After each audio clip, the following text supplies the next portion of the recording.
আজকে বৃষ্টির মধ্যে কোথায় ডিনার করতে চলে গেলাম। বাচ্চারা কেমন ফান করলো, সব কিছু কি প্ল্যান মতো হলো কি না, এটা নিয়েই আজকের ব্লগটা। Hello everyone, welcome to my second blog.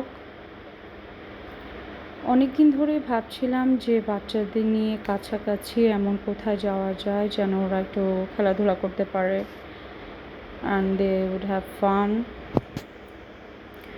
তো কাছাকাছি বলতে আমাদের জন্য যমুনা ফিউচার পার্কই কাছাকাছি হয় আর কি।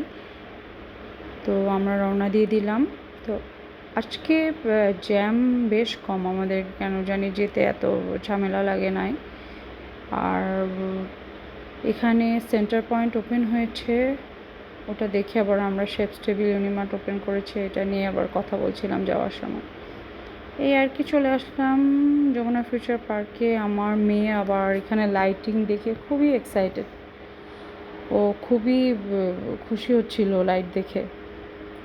তো আমরা একটু বেশ রাশই করতেছিলাম, কারণ আমরা বাসা থেকে একটু লেটে বের হয়েছি।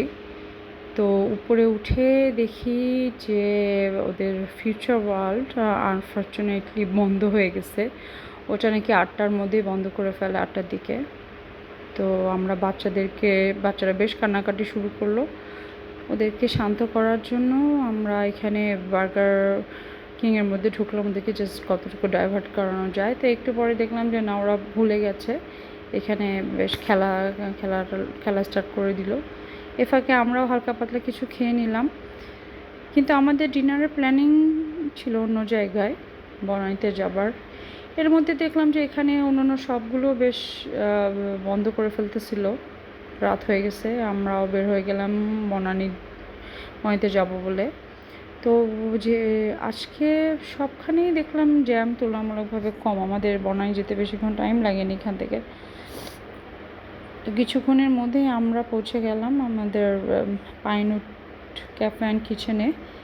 এটা বেসিক্যালি আমার হাজব্যান্ডের ফ্রেন্ডের রেস্টুরেন্ট। আমি এটার ফুডের কথা অনেক আগে শুনেছি যে ফুড নাকি খুবই ভালো, কিন্তু আমার কেন জানি আসা হয়নি। তো আজকে সবাই মিলে চলে আসা, কিন্তু আজকের ওয়েদারটা কেন জানি সব কিছু মিলিয়ে মনে হচ্ছে যে এই রেস্টুরেন্টের জন্যই সুইটেবল। তো এই যে ওনারা লাইভ কাবাব গ্রিল করতেছিল, তারপরে বাইরে সুন্দর বাতাস আর ঠান্ডা ওয়েদার, ঝিরিঝিরি করে বৃষ্টি, মানে সব কিছু মিলে একটা অন্যরকম একটা অ্যাটমসফিয়ার ক্রিয়েট হয়েছে আজকে।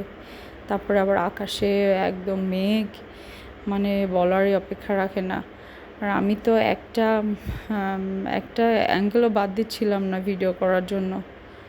এই তো তারপরে চলে আসলাম আমাদের ফুড, আর ফুডের কথা তো নাই বলি, মানে কাবাবগুলো যে কি টেস্টি, মানে মুখে দেওয়ার সাথে সাথে একদম মেল্টিং। আর যে লাচ্ছি, ওটা নাকি ওনারা নিজের একদম হ্যান্ডমেড। এই যে আবার ছিল মালাই বাটার চিকেন, তারপরে এখানে ছিল জাম্বো প্রন গ্রিল, এই তো বিরিয়ানি ছিল, মানে কি বাকি ছিল না। আমার মনে হয় একদিনেই আমি 5 কেজি ওয়েট গেইন করে ফেলেছি। তারপরে সবার শেষে যেটা ওনারা দিয়েছিল ডেজার্ট হিসেবে, it was a show stopper, and that was this shahi tukra. এটা এত টেস্টি ছিল, বলার কথা না। তারপরে আমরা ওখান থেকে বেরিয়ে পড়লাম। এত খাবার দাবারের পর, এরকম একটা ভুড়ি ভোজের পরে আমাদের আর কি চাচ্ছিলাম যে একটু আইসক্রিম খাবো, কিন্তু এত টায়ার্ড আর স্লিপি লাগতেছিল, আমরা ডিসিশন চেঞ্জ করে ভাবলাম যে না, একটু কফি খেতে যাই।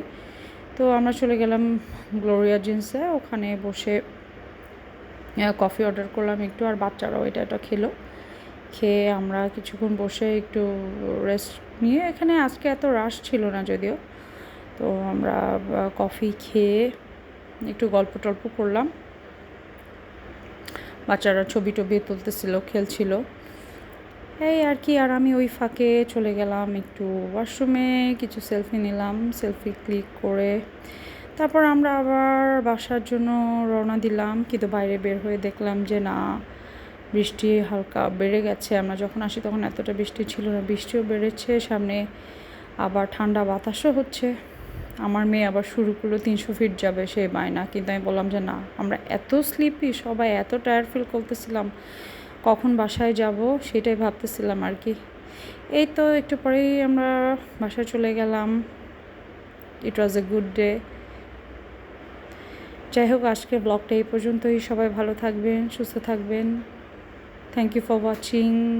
আল্লাহ হাফেজ, গুড বাই।